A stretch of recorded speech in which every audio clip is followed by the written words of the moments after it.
Brian Kilmeade was doing a totally appropriate segment on the fact that she's skipping Benjamin Netanyahu's address to Congress today, where she's expected to be, to go meet with her college sorority. Okay? This is not a serious person, but it's actually part of the soft boycott that's going on of Netanyahu in Congress in any event. So he was talking about that. And here we have the soundbite. Here's what he said. Top 48. She will not show up for the prime minister's joint session of Congress today. She'd rather address in the summer a sorority, a college sorority, like she can't get out of that. So that's her decision, and that's her decision to back. Now, his detractors and her supporters are accusing him of calling her colored, a colored sorority. What he said was a college sorority. That's clearly what he said. Brian Kilmeade's been on the air for 20 plus years. If he were going to refer to black politicians as colored, it would have happened prior to now.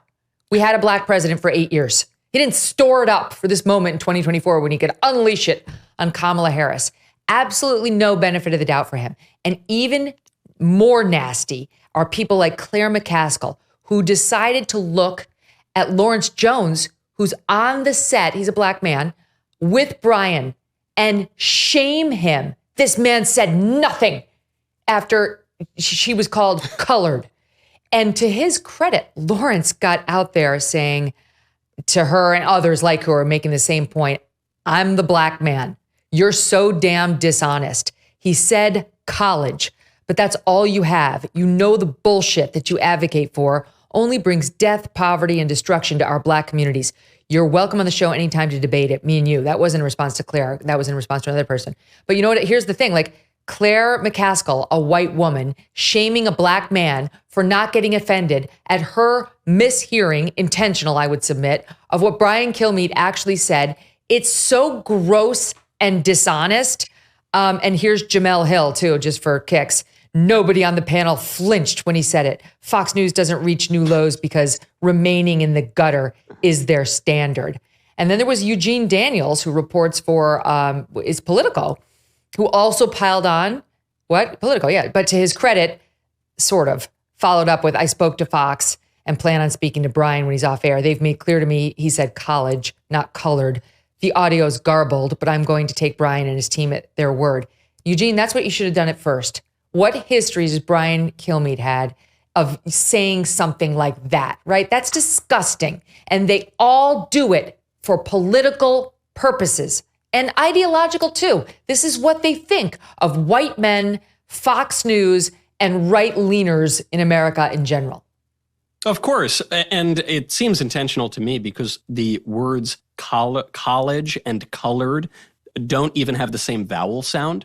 It's col and cull. Those are different sounds. And you can clearly hear, even though the audio is a little garbled from Brian on Fox, he clearly says col, as in college, not cull, as in colored. But I'll go further.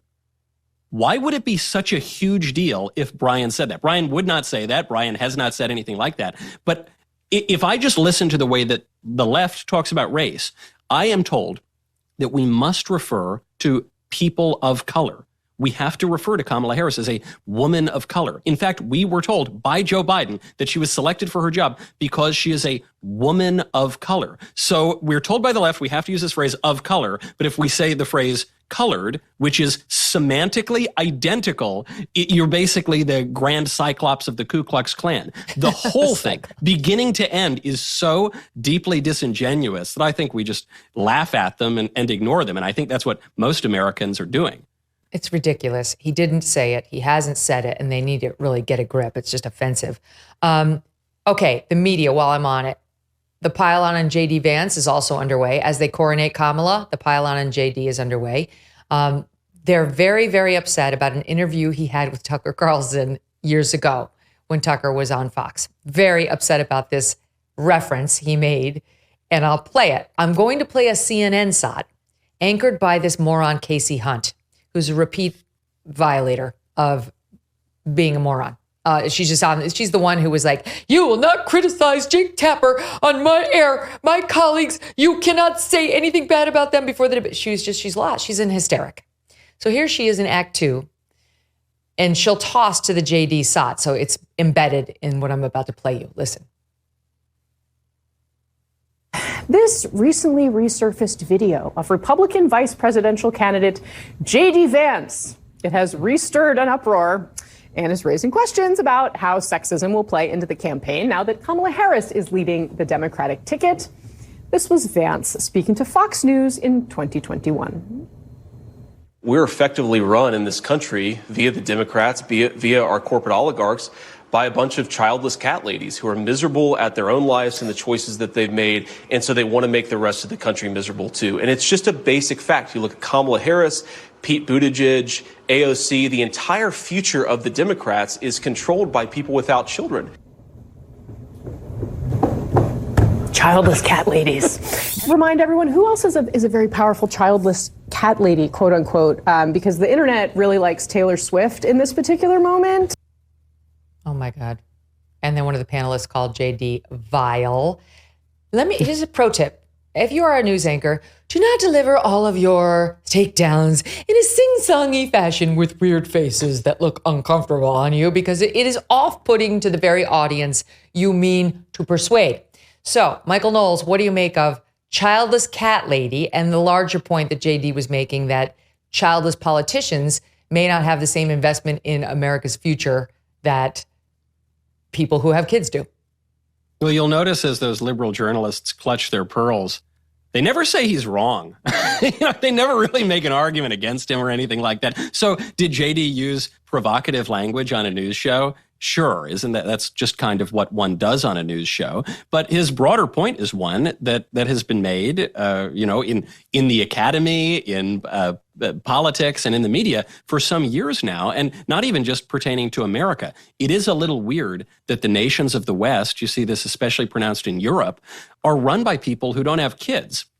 Obviously, not everyone gets to have kids. A lot of people suffer from infertility. Children are a blessing, and this is a fallen world. So, people have to suffer with a lot of things. But it is kind of odd when the leaders of our nations don't want to have kids. They're not even interested in the future. The family is the basic building block of politics. So if the family falls into disrepair, if the next generation is neglected or put off, that tells you something political. And so the point he made is absolutely right. It's why the liberal journalists don't actually refute it.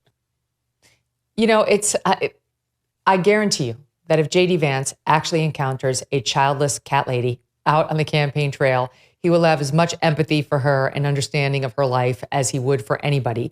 It is obviously I don't know how to say if it's a joke, but it's loose language to describe a category of person who is constantly harping on us all about our SUVs and our gas stoves and all the other decisions we make in our life, while she tries to tell us, all of those are terrible choices because her choices to save the world are the right ones, and we need to have the full, fulfilling life she has, as opposed to ours that we've chosen through children and so on.